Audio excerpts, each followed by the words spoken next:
भाजपा के चाल चरित्र आचरण को हम लोग सभी जानते हैं। दूसरे राज्यों में इस प्रकार से वो करते रहे हैं और झारखंड में भी वो प्रयास कर रहे होंगे। इसकी संभावना हमारे प्रदेश अध्यक्ष ने भी कुछ महीने पहले कुछ विधायकों से बात करके इसकी चर्चा की।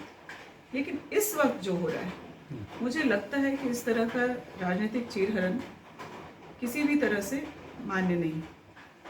आप अपने विधायकों को सड़क पर लाके खड़ा कर दें और सूत्रों के हवाले से अलग अलग जगह से लोगों के नाम आ रहे हैं और उन पर सवाल उठाए जा रहे हैं और उनका मीडिया ट्रायल चल रहा है, ये अच्छी बात नहीं है। ये किसी भी लोकतंत्र के लिए और महागठबंधन की सरकार के लिए। मैंने अपने पार्टी में भी इस बात को रेज किया है और आप लोगों से भी निवेदन करूंगी कि ये जांच का यह विषय है कि आखिर कांग्रेस को कमज़ोर करने की कोशिश कौन कर रहा है और कांग्रेस को कमज़ोर करके आखिर किसका किसका फ़ायदा हो रहा है। तो जांच का यह विषय है। सरकार को विधायकों से खतरा नहीं है। सरकार को इस बात पे ध्यान देना चाहिए कि आज आपके राज्य में अपराधी जो है वो बेलगाम हो गए। हम लोगों के साथ पर इतना बड़ा बट्टा लगा है और एक जज की हत्या हुई, पिछले संभावित हत्या, वो जांच का विषय है। पिछले हफ्ते एक जज की एक वकील की सरेआम हत्या हो गई। चिंता का विषय हम लोगों के लिए ये होना चाहिए, ये नहीं कि फल सब्जी बेचने वाले के सामने अपने आपके विधायक जो है गाजर मूली की तरफ पेश होकर के आए और ये एक पार्टी के साथ जोड़ा जा रहा है। मैं सुन रही हूँ कि जेएमएम के 6 विधायकों का भी की नाराज़गी की बात कर रहे हैं। सरकार से सवाल करना इसका मतलब ये नहीं है कि सरकार के खिलाफ होना है। सरकार को जवाब समय समय पर जनता के जनहित के जो मुद्दे होंगे, अगर आपके अपने विधायक भी करते हैं तो उन सवालों का जवाब देना ज़रूरी है, क्योंकि क्षेत्र में हम जाते हैं।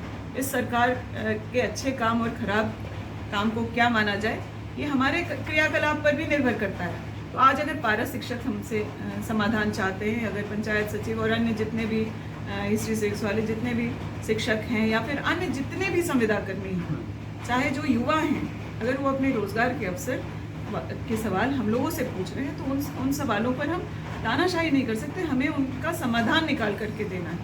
लेकिन इन सवालों को पूछने का तात्पर्य यह नहीं है कि हम बिकने के लिए तैयार हो गए। लेकिन वहाँ राज्य में पुलिस को जो है अपने काम सही से करने चाहिए, उन्हें अपराधियों पर लगाम कसना चाहिए, उन्हें जनप्रतिनिधियों के साथ सम्मानजनक तरीके से पेश आना चाहिए और उन्हें पब्लिक फ्रेंडली और सेंसिटिव होना चाहिए। जिसकी कमी अगर हम लोगों को दिखती है तो हम ये सवाल उठाते हैं। मुद्दा ये नहीं है कि दीपिका पांडे पर एक केस हो गया। हमें अगर जनता के हित में अगर किसी काम को करते हुए अगर कोई केस हमारे ऊपर हो जाता है तो हमारे लिए बहुत गंभीर विषय नहीं है। लेकिन अगर हमारे क्षेत्र का एक भी व्यक्ति थाने में जाके परेशान हो रहा हो, अगर एसपी डीएसपी के पास जा कर के परेशान हो रहा हो और थाना के लोग अगर किसी के घर जाके किसी को परेशान कर रहे हो, तो ये बातें नहीं चल सकती। आज जो अब जज की जो मौत हुई है वो अपने आप में एक बहुत बड़ा सवाल है। जांच तो इन विषयों पर होना चाहिए। सरकार को विधायकों से खतरा नहीं है। अगर 11 विधायक होते तो सरकार गिर गई होती। अगर ये आंकड़े जो सूत्रों के हवाले से पता नहीं कहाँ से आ रहे हैं, तो इस परिस्थिति में सरकार तो चली गई होती।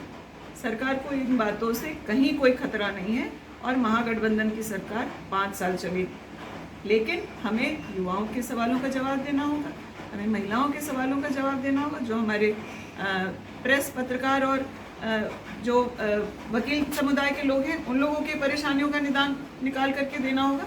सवाल हमारे सामने यह खड़े हैं, इसका जवाब जो है सरकार को देना चाहिए। कौन कर रहा है, यह जांच का विषय है। यह विषय हमारे पार्टी के अंदर का है। ये पार्टी के फोरम पर इस बात को उठाया जाएगा और इसकी बहुत गहराई से छानबीन होगी।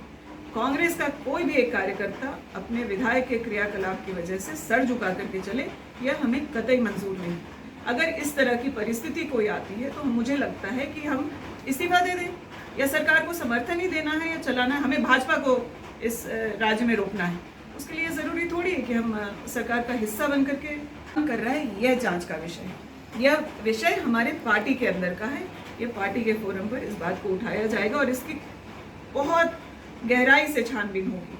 कांग्रेस का कोई भी एक कार्यकर्ता अपने विधायक के क्रियाकलाप की वजह से सर झुका करके चले, यह हमें कतई मंजूर नहीं। अगर इस तरह की परिस्थिति कोई आती है तो मुझे लगता है कि हम इस्तीफा दे दें, या सरकार को समर्थन ही देना है या चलाना है। हमें भाजपा को इस राज्य में रोकना है, उसके लिए ज़रूरी थोड़ी है कि हम सरकार का हिस्सा बन करके उनके साथ रहें। हम बाहर से भी समर्थन कर सकते हैं। आप कह रही हैं कि लेकिन हेमंत सोरेन अपनी भावना कह रही हूँ कि अगर कहीं ऐसा लग रहा हो तो ये ऑप्शन भी सरकार चलनी चाहिए 5 साल हेमंत सोरेन जी के नेतृत्व में। उसके अन्य भी उपाय हैं, लेकिन इस तरह से कांग्रेस के विधायक अपमानित हो, कांग्रेस का कार्यकर्ता अपमानित हो, ये पार्टी के लिए बहुत गंभीर चिंता की विषय होनी चाहिए। ये नहीं कि हम पार्टी के बिहाफ पे बात करें। इन बातों को तो पार्टी के जो पदाधिकारी हैं, जो इस बात के लिए अधिकृत हैं आला कमान से, या फिर आला कमान को बात करना होगा कि आखिर इस तरह की बातें क्यों हो रही है, क्यों कांग्रेस के लोगों का राजनीतिक चीरहरण किया जा रहा है। तो इन बातों को हम लोग पार्टी फोरम पे रखें और आगे भी इसको गंभीरता से हम लोग रखें। बहुत